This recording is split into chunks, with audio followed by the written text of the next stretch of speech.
November 15, 1977, a girl named Megumi Okota, 13 years old, was returning home after leaving the gym with two of her friends.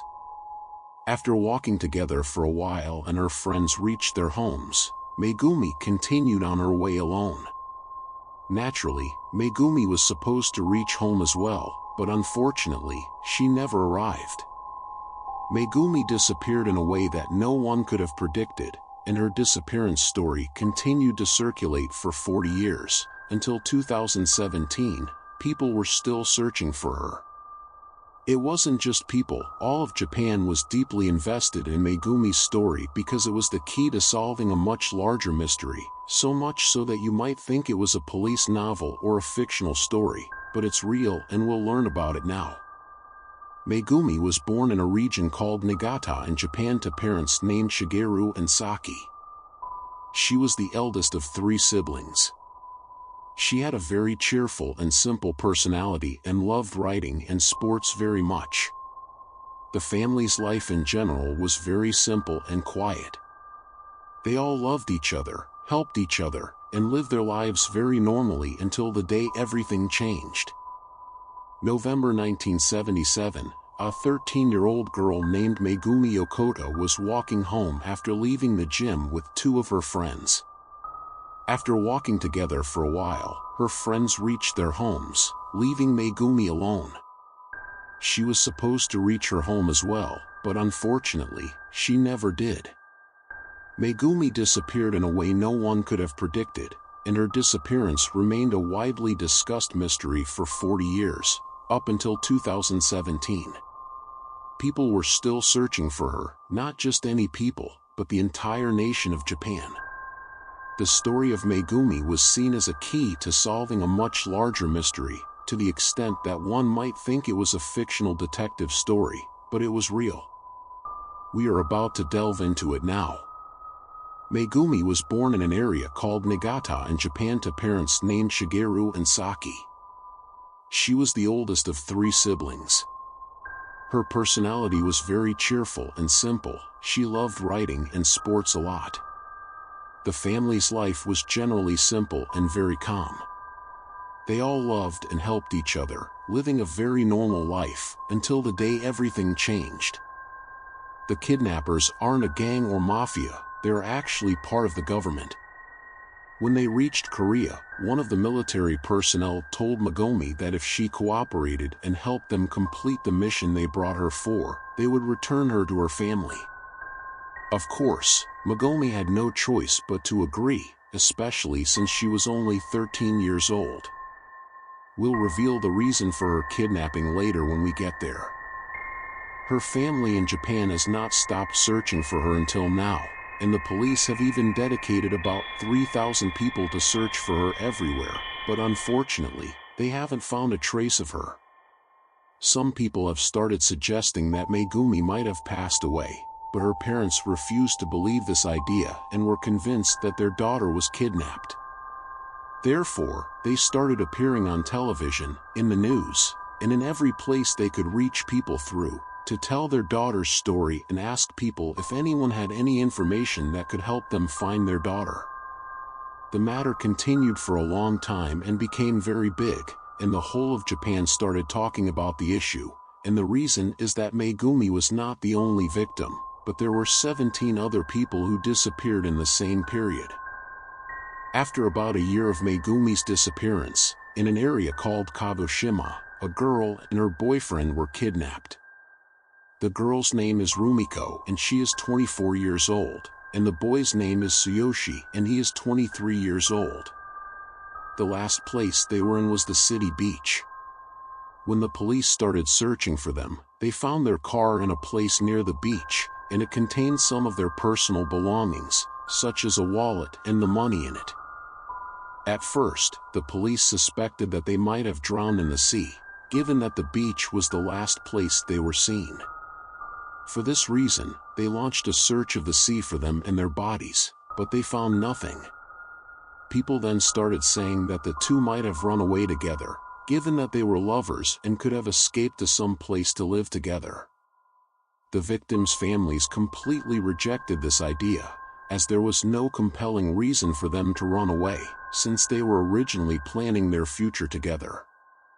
There was no reason for them to leave everything behind and run away. And of course, no one considered the possibility that they might have been kidnapped or that their disappearance was linked to Megumi's disappearance. But this changed when other people in different parts of Japan started disappearing, and the strange thing was that most of the people who were disappearing were vanishing from coastal areas with seas. The disappearances continued from 1977 to 1980, and the number of people who disappeared was 17, most of whom were young people with long hair, and Megumi was the only one under the age of 20. The matter grew significantly, and people began demanding that the government intervene, meaning people or officials higher up than the police, because the number of people disappearing was increasing, and there were even reports of strangers assaulting people and trying to kidnap them, but they were able to resist and escape. And there was another strange thing they noticed. Korean cigarette or tobacco boxes started appearing on Japanese beaches. Suddenly, they started showing up on Japanese shores. Despite this, no one had any idea who might be responsible for the disappearances, who they were, or why they were kidnapping people, until 1987, 10 years after Megumi's disappearance, when the truth began to surface. Sadly, what helped reveal the truth was a very tragic event. On November 29, 1987, there was a Korean flight that was going to take off from Baghdad. It had 2 stops. It would fly from Baghdad to Abu Dhabi, and from Abu Dhabi to Bangkok, Thailand, and then it was supposed to return to Korea. The flight proceeded normally until it reached Thailand. After taking off from Thailand, the plane disappeared, and all communication with it was lost. 2 hours after the plane was late for its landing, search operations began, but unfortunately, there was no trace of it. After 6 days, the wreckage of the plane was found in Thailand, meaning the plane had crashed and broken apart, and everyone on board had died. There was no trace of the remains of the people who were on it. They had vanished. When the police investigated the matter of the plane, they reached 2 suspects, a man named Kim Sang and a woman named Kim Hyun. These 2 people had gotten off the plane before it was destroyed, so they were suspected of being involved in the operation or at least having knowledge of the details. What made the suspicion even stronger was that when these 2 people found out that the police were looking for them, they immediately tried to commit suicide. Kim Sang succeeded in committing suicide and died, while Kim Hyun was able to be rescued and treated, and then they began to interrogate her. Of course, the investigation was in South Korea. When they asked her about her involvement, she denied it.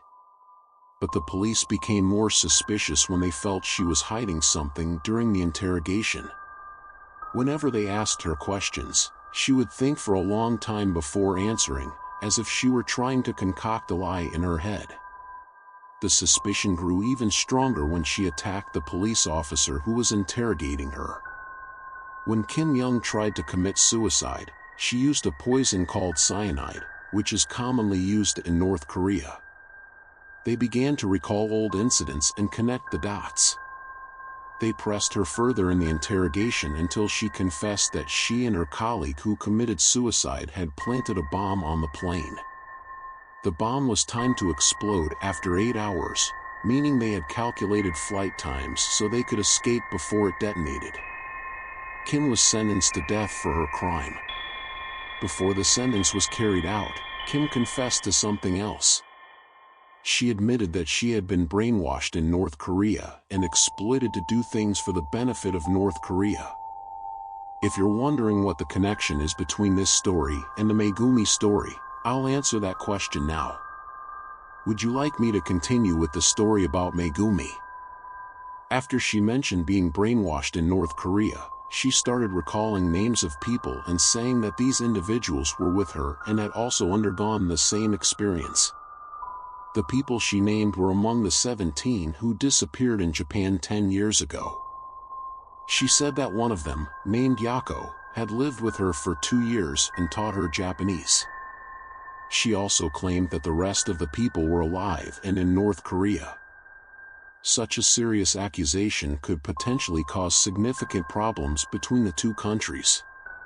Despite this, there was some dialogue between Japan and North Korea regarding the matter, but North Korea denied it and the issue was forgotten once again until 1997.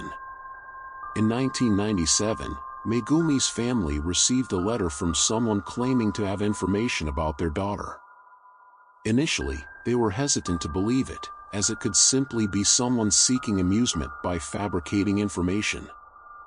This was especially likely given the widespread attention the case had received.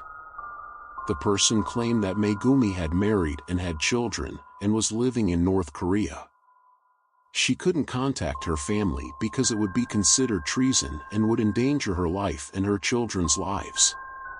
After years of despair, Megumi's family went public again and appealed to the government to intervene and bring their daughter back. Pressure on the Japanese government persisted for about 5 years until they finally contacted North Korea about the matter. North Korea finally admitted to abducting the 17 people, but sadly, only 5 were still alive, and 12 had passed away.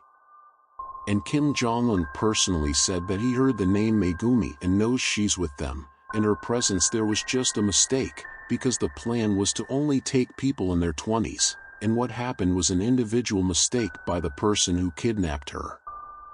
He said he isolated the people who were responsible for the mistake they made. The conversation continued about these people, and they started giving updates on the status of each individual involved. When they got to Megumi, they said she died in 1994, or rather, she committed suicide after they were treating her for depression. If you remember, a little while ago I told you that in 1997, Megumi's family received a call from someone saying she was alive and had children, so they weren't convinced that their daughter had actually died. Another reason they denied this idea was that when they were sent a medical report or death certificate, it was written that she died in March 1993, even though they were told she died in 1994, but the report said 1993. Besides the date, there were also many errors in the report, so the family didn't believe their daughter had actually died.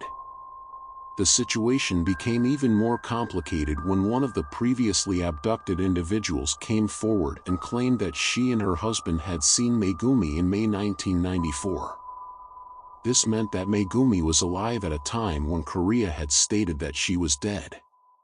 In 2004, 2 years after North Korea admitted to the abductions, they sent ashes to Japan, claiming they were Megumi's.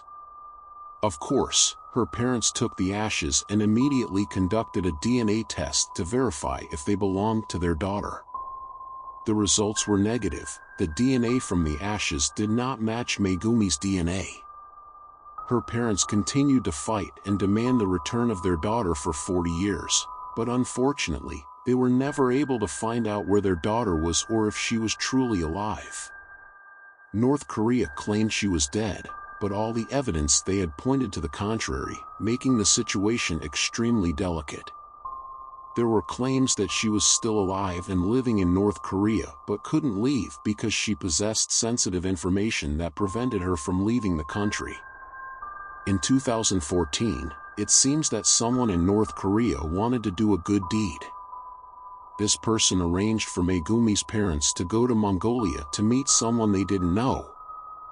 There was a woman named Kim Yoon-jaeon, who was 26 years old, and Kim Yoon was also with her young daughter. If you're curious about who Kim Yoon-jaeon is, I'll tell you, she is Megumi's daughter. This means the little girl is their granddaughter. Their granddaughter had a child, so they saw their great-grandchildren. Unfortunately, despite reaching her daughter, they could not learn about Megumi's condition. To this day, Megumi is still classified as missing. This means they still don't know whether she is alive or dead. Sadly, Megumi's father passed away in 2020 at the age of 87. Her mother has continued to fight to find her daughter, even writing letters to her, hoping that somehow one of the letters would reach her or that Megumi would hear that her family is looking for her.